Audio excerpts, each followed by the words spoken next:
Hello students. तो NEET के question चल रहे थे। क्वेश्चन नंबर 11 पे पहुंच चुके हैं हम।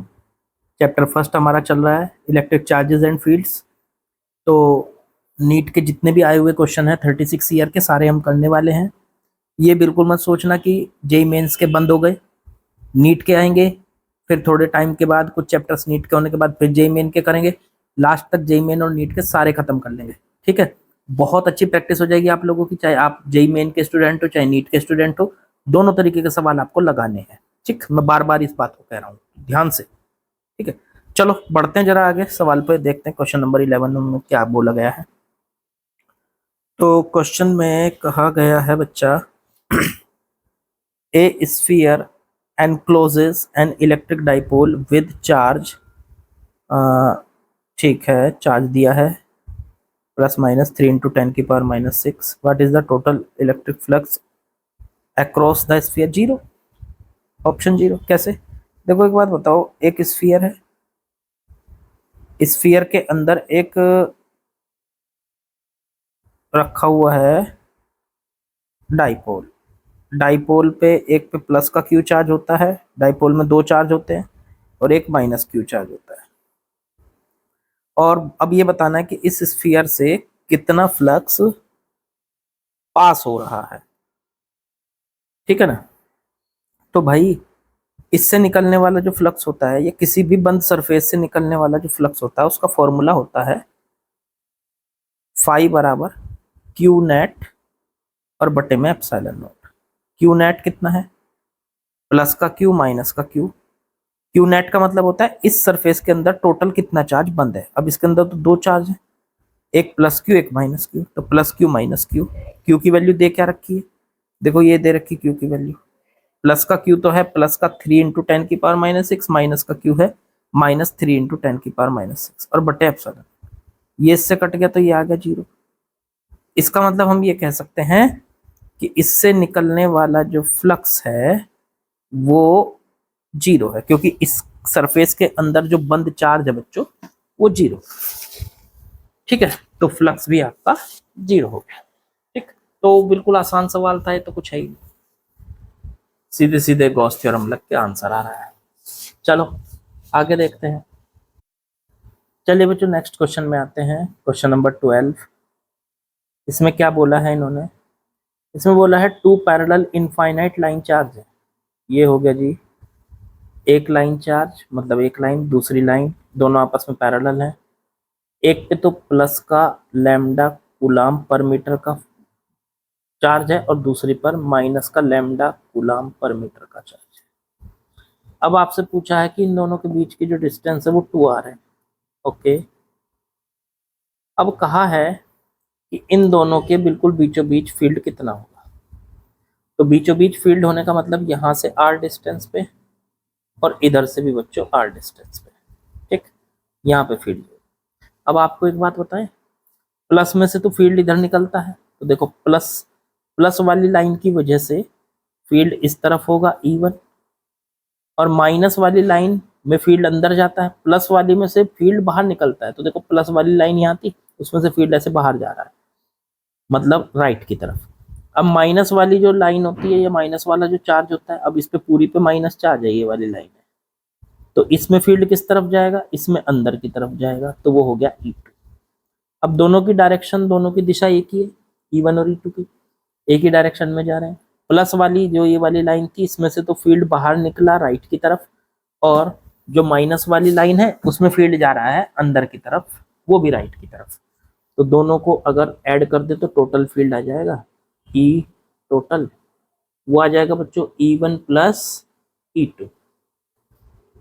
अब इसके लिए आपको एक फॉर्मूला याद होना चाहिए कि कोई भी लाइन होती है, लाइन पूरी मतलब एक इनफाइनाइट तक फैली हुई लाइन, जैसे ये देखो ये है, उस पर चार्ज फैला हुआ होता है। तो इस लाइन पे जो लाइन चार्ज फैला हुआ है प्लस लैम्डा कूलाम पर मीटर का, उससे r डिस्टेंस पे कितना फील्ड है, ये फील्ड हमें पता होना चाहिए। तो ये होता है लैम्डा बटे 2πε0 r, ये फील्ड होता है। तो इस हिसाब से E1 की वैल्यू कितनी आ गई? पहली वाली लाइन की वजह से फील्ड राइट की तरफ है, तो लैम्डा बटे 2 पाई एप्सिलॉन नॉट आर। और दूसरी वाली फील्ड लाइन की वजह से भी लैम्डा बटे 2 पाई एप्सिलॉन नॉट आर, ये भी सेम यही होगा क्योंकि ये डिस्टेंस भी इसकी देखो ये आर है, ये वाली डिस्टेंस भी आर है। लैम्डा भी सेम है दोनों पे, एक पे प्लस एक पे माइनस है। प्लस माइनस से फील्ड का पता लगा लिया हमने कि किस तरफ है। बाकी जब हम यहाँ फील्ड के फॉर्मूले में लैम्डा की वैल्यू रखते हैं, ना तो हमें यहाँ प्लस लेना ना माइनस लेना, हमें सिर्फ लैम्डा लिखना है। तो उस हिसाब से ये लैम्डा लिख लिया हमने, ये लैम्डा लिख लिया। तो पहली वाली लाइन की वजह से फील्ड आ गया राइट की तरफ, दूसरी लाइन की वजह से भी फील्ड आ गया राइट की तरफ, दोनों को ऐड कर दो टोटल। तो 2 लैम्डा, डिनोमिनेटर सेम है, 2 पाई एप्सिलॉन नॉट आर, 2 से 2 कट गया बच्चों, तो ये आ गया लैम्डा बटे पाई एप्सिलॉन नॉट। तो लैम्डा बटे pi epsilon naught r, B option हमारा हो गया। ठीक है, तो आसान सवाल था ये भी बच्चों। चलिए बच्चों नेक्स्ट क्वेश्चन पे आते हैं। इसने दिया a hollow metal sphere of radius R. एक होलो मेटल स्फीयर बना लेते हैं भाई, रेडियस इसकी आर दे रखी है बच्चों। ओके, ये सेंटर है। अब इसने कहा electric field due to sphere, इस पे यूनिफॉर्मली चार्ज, इस पे पूरे पे चार्ज फैला हुआ है इस स्फीयर पे। ओके, इस पे पूरे पे बच्चों चार्ज फैला हुआ है। अब इलेक्ट्रिक फील्ड निकालना है due to the sphere at distance r from the centre. इसके सेंटर से आर डिस्टेंस पे, अब ये डिस्टेंस यहाँ से यहाँ तक की मैंने मान ली आर, और आर डिस्टेंस पे फील्ड निकालना है। पर ये तो नहीं बताया इसने आर कहाँ, बाहर पड़ेगा या सरफेस पे पड़ेगा या आर अंदर पड़ेगा, किस पॉइंट पे। तो अब इसने पूछा है इलेक्ट्रिक फील्ड अलग अलग जगह। देखो बाहर का जो इलेक्ट्रिक फील्ड होता है बच्चों किसी स्फीयर से, तो ये आपको डायरेक्ट याद होना चाहिए। बाहर का जो फील्ड होता है वो होता है 1/4 पाई एप्सिलॉन नॉट। इस पूरे स्फीयर पे मान लो क्यू चार्ज है तो क्यू बटे में आर स्क्वायर। सरफेस पे देखोगे, सरफेस पे तो सरफेस पे आएगा ई बराबर 1/4 पाई एप्सिलॉन नॉट क्यू बटे में कैपिटल आर स्क्वायर। और अगर अंदर कहीं पे देखोगे तो अंदर कोई चार्ज नहीं है, इसलिए फील्ड अंदर का जीरो होता है बच्चों, अंदर का फील्ड जीरो होता है। ठीक है, तो अगर आप यहाँ पे देखोगे ऑप्शन कौन सा बैठ रहा है, तो इसने कहा zero as are increases for are less than capital R. अच्छा, decreases as are increases for, मतलब हमें यहाँ का जो फील्ड देखना है due to sphere is zero as are increases for are less than zero.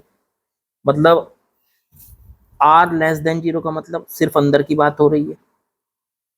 R less than, sorry R less than, ये R less than capital R. जब ये जो स्मॉल आर है इसकी वैल्यू कैपिटल आर से छोटी है, मतलब हम इसके अंदर है, तो फील्ड जीरो है। तो इसने भी कहा जीरो, हाँ तो ठीक है इतना। तो फिर decrease as are increases for r greater than zero, मतलब जब हम बाहर निकलेंगे और जैसे जैसे आगे की तरफ बढ़ेंगे तो ई डिक्रीज हो रहा है। देखो बाहर देखोगे तो बाहर की वैल्यू जो ई की है वो 1/r स्क्वायर के प्रोपोर्शनल है, मतलब आर बढ़ेगा तो ई घटेगा।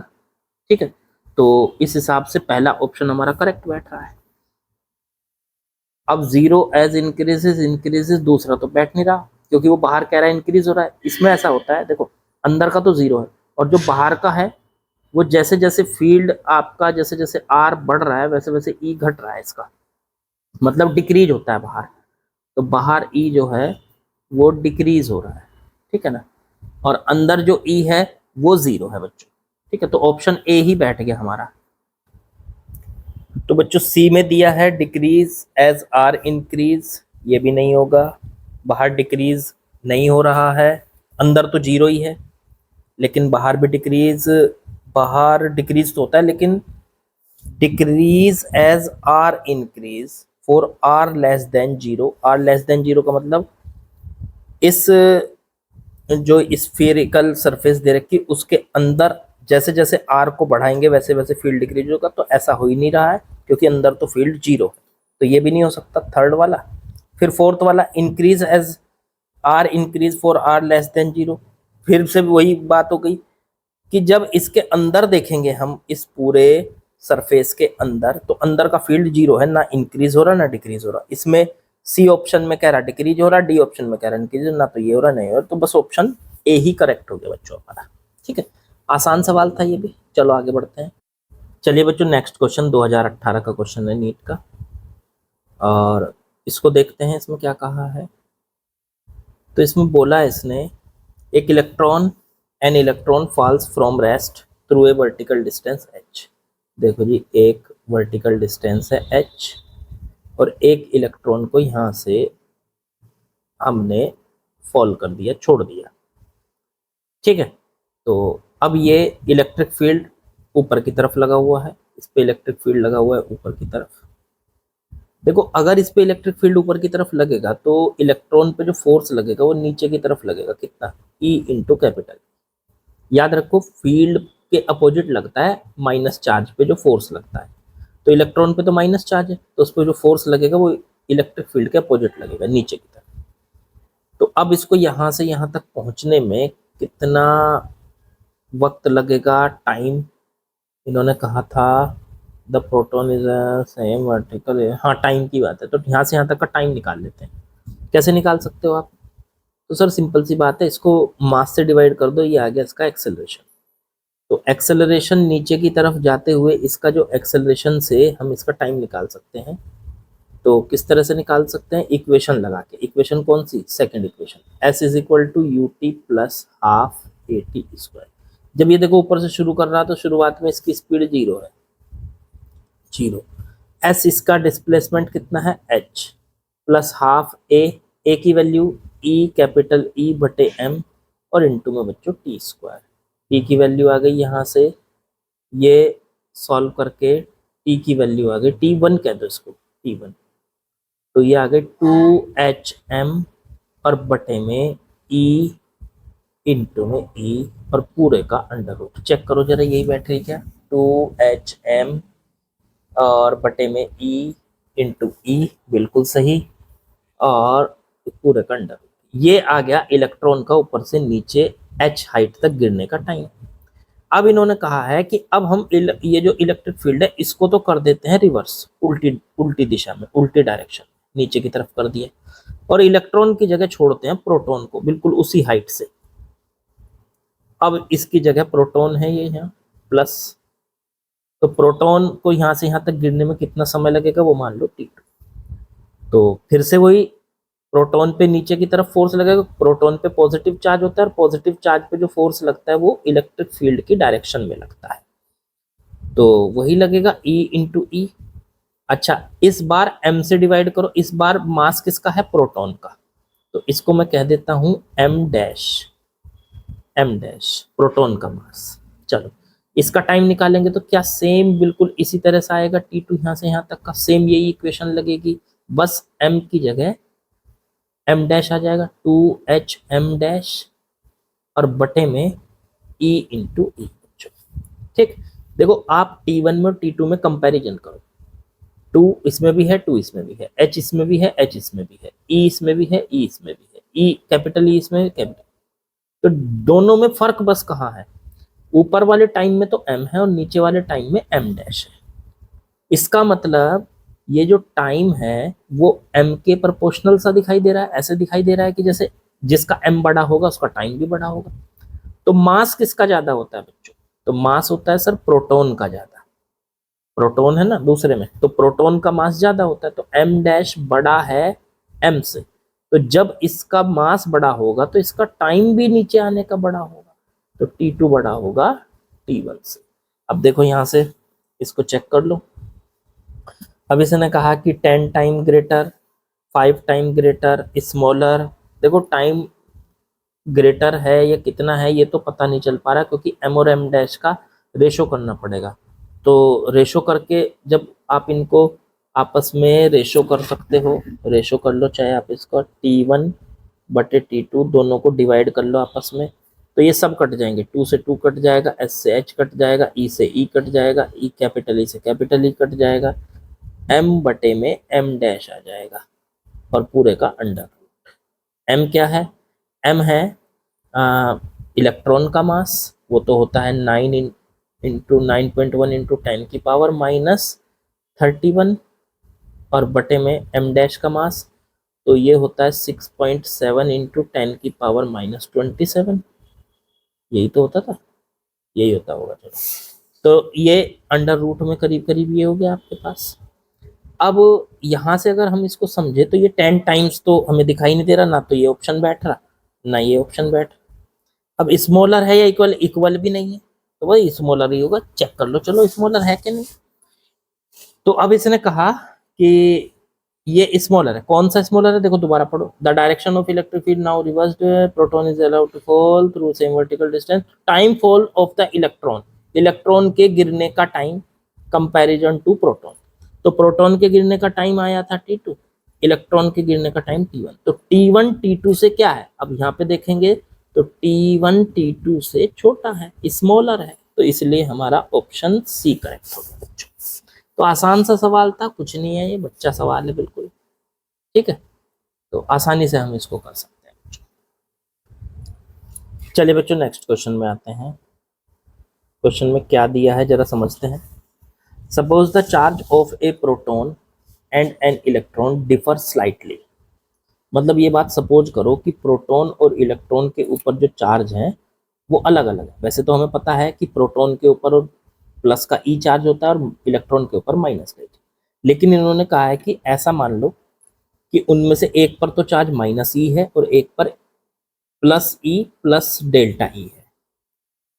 तो ठीक है, अब इन्होंने कहा है, तो मैंने मान लिया इलेक्ट्रॉन पे तो चार्ज है, वो तो है मान लो माइनस ई, और प्रोटॉन पे चार्ज जो है वो मान लिया हमने ई प्लस डेल्टा ई। उन्होंने कहा है तो हमने ऐसा मान लिया है। ओके, अब इन्होंने कहा if the net electrostatic force and gravitational force between two hydrogen atom, दो हाइड्रोजन एटम की बात हो रही है। पहले तो एक बात बताओ, एक हाइड्रोजन एटम में कितने इलेक्ट्रॉन और कितने प्रोटॉन होते हैं। तो सर हाइड्रोजन एटम में एक तो प्रोटॉन होता है, वन प्रोटॉन, और वन ही इलेक्ट्रॉन होता है जो बाहर होता है, वन इलेक्ट्रॉन। अगर उस पर नेट चार्ज देखें वैसे जीरो होता है, लेकिन अब जीरो नहीं होगा। क्यों सर, क्योंकि इन्होंने इलेक्ट्रॉन पे चार्ज दिया है माइनस ई और प्रोटॉन पे प्लस ई प्लस डेल्टा ई। तो अब इस पे जो नेट चार्ज बनेगा, net charge on H atom, H atom पे नेट चार्ज कितना बनेगा। तो भाई साहब इसमें एक इलेक्ट्रॉन है तो एक इलेक्ट्रॉन का चार्ज हो गया माइनस ई, और एक प्रोटॉन है तो एक प्रोटॉन पे चार्ज हो गया E plus delta E. Minus E plus E cut गए तो डेल्टा ई आ गया। ये एच एटम पे चार्ज है। देखो अगर आप नेचुरली एच एटम पे देखते हो तो एच एटम पे एक इलेक्ट्रॉन होता है प्लस एक प्रोटॉन होता है। एक इलेक्ट्रॉन पे चार्ज होता है माइनस का ई और एक प्रोटॉन पे चार्ज प्लस का ई, तो टोटल चार्ज जीरो होता है। लेकिन ऐसा यहाँ नहीं हो रहा है, क्योंकि हमने क्या माना हुआ है कि इलेक्ट्रॉन पे चार्ज माइनस ई है और प्रोटॉन पे चार्ज ई प्लस डेल्टा ई, मतलब दोनों पे चार्ज जो नेचुरली होता है ऐसा नहीं है। ठीक है, तो जैसा उन्होंने दिया हम तो ऐसे ही मानेंगे। अब हमें ये पता चल गया कि किसी भी एच एटम पे जो टोटल चार्ज है वो डेल्टा ई है। अब ऐसे ऐसे दो एच एटम रख रखे, एक यहाँ रख दिया एच एटम और दूसरा यहाँ रख दिया एच एटम। ठीक है, इनके बीच की जो डिस्टेंस है वो क्या दी है, डिस्टेंस डी दे दी। चलो जी डी दे दी इनके बीच की डिस्टेंस। ओके, अब यहाँ पे बोला इन्होंने if the net electrostatic force and gravitational force between two hydrogen atom placed at distance D apart is zero. मतलब इस पे देखो दो तरीके के फोर्स हैं, ये दोनों, इस पे प्लस का डेल्टा ई चार्ज है, इस पे प्लस का डेल्टा ई चार्ज है। हाइड्रोजन एटम पे इस पे भी प्लस का डेल्टा ई, देखो ये निकल के आया था, और इस पे भी प्लस का डेल्टा ई। क्या दोनों एक दूसरे को रिपेल करेंगे, तो ये भी इसको रिपेल करेगा, ये इसको रिपेल करेगा। और लेकिन ये दोनों एक दूसरे को अट्रैक्ट, ये तो रिपेल क्यों कर रहे हैं, दोनों के बीच में एक इलेक्ट्रिक फोर्स लग रहा। बताओ जरा ये कितना फोर्स है। ये इलेक्ट्रिक फोर्स है एफ बराबर, ये है 1/4πε0 Q1 इंटू Q2, तो डेल्टा ई इंटू में डेल्टा ई, और बटे में इनके बीच का स्क्वायर, तो डी का स्क्वायर। ये तो हो गया इनके बीच में लगने वाला इलेक्ट्रोस्टैटिक फोर्स। अब ये तो हो गया इलेक्ट्रोस्टैटिक फोर्स। अब इन दोनों के बीच में एक और फोर्स लग रहा है, ये दोनों एक दूसरे को अट्रैक्ट कर रहे हैं एफ डैश फोर्स के साथ। ये कौन सा है? ग्रेविटी का फोर्स, ग्रेविटेशनल फोर्स। जरा वो भी निकालो कितना होता है। तो वो होता है कितना? एफ डैश बराबर जी m1 m2 हो गया इनका मास, ठीक है ना। तो m1 m2, तो हाइड्रोजन एटम का मास m मान लो, दूसरे का भी m मान लो, तो m इंटू एम हो गया m स्क्वायर, और बटे में इनके बीच की डिस्टेंस d स्क्वायर। अब यहां से क्या हुआ? अब ये कह रहे हैं कि इस पे लगने वाला जो नेट फोर्स है, देखो यहां से बोला था if the net electrostatic force and gravitational force का जो नेट है वो 0 है। ये देखो ये 0 कह रखा। तो इसका मतलब ये हुआ कि देखो ये इस एटम पे ध्यान दो जहां पे मैं एरो घुमा रहा हूं, इस पे राइट की तरफ एफ डैश लग रहा ग्रेविटी का फोर्स, और लेफ्ट की तरफ एफ लग रहा इलेक्ट्रोस्टैटिक फोर्स। दोनों फोर्स एक दूसरे को कैंसिल करेंगे तभी तो इस पे नेट फोर्स 0 होगा, और दोनों एक दूसरे को कैंसिल कब करेंगे? जब दोनों बराबर होंगे। एफ और एफ डैश बराबर हो गए। मान लो एक फोर्स 10 न्यूटन का लेफ्ट की तरफ लग रहा और 10 न्यूटन का राइट की तरफ लग रहा, तो दोनों एक दूसरे को कैंसिल कर देंगे, तो एफ बराबर एफ डैश आ जाएगा। अब एफ की वैल्यू रखो यहां से 1/4πε0 ई इंटू ई डेल्टा ई का स्क्वायर और बटे में डी स्क्वायर बराबर उस तरफ हो गया जी एम स्क्वायर और बटे में डी स्क्वायर। ये इससे कट गया डी से डी, ठीक है। डेल्टा ई की वैल्यू निकालनी है। डेल्टा ई की वैल्यू आ जाएगी आपकी डेल्टा ई का स्क्वायर बराबर इसकी इधर मल्टीप्लाई कर लो, तो ये आ गया जी एम स्क्वायर इंटू 4πε0। ये आ गया आपका। अब डेल्टा ई की वैल्यू निकालने के लिए सब की वैल्यू रख दो। तो जी की वैल्यू कितनी होती है? 6.67 इंटू 10⁻11। एम का मतलब है हाइड्रोजन एटम का मास। अब देखो हाइड्रोजन एटम का जो मास होता है वो प्रोटॉन के बराबर होता है। प्रोटॉन के बराबर कैसे सर? क्योंकि देखो हाइड्रोजन एटम में एक इलेक्ट्रॉन होता है, एक प्रोटॉन होता है। इलेक्ट्रॉन में तो बहुत कम मास होता है, उसे तो 0 मान लेते हैं। सिर्फ प्रोटॉन का जो मास है वही हाइड्रोजन एटम का मास माना जाएगा। तो प्रोटॉन का मास देखो ये दे रखा, ये दे रखा आपको।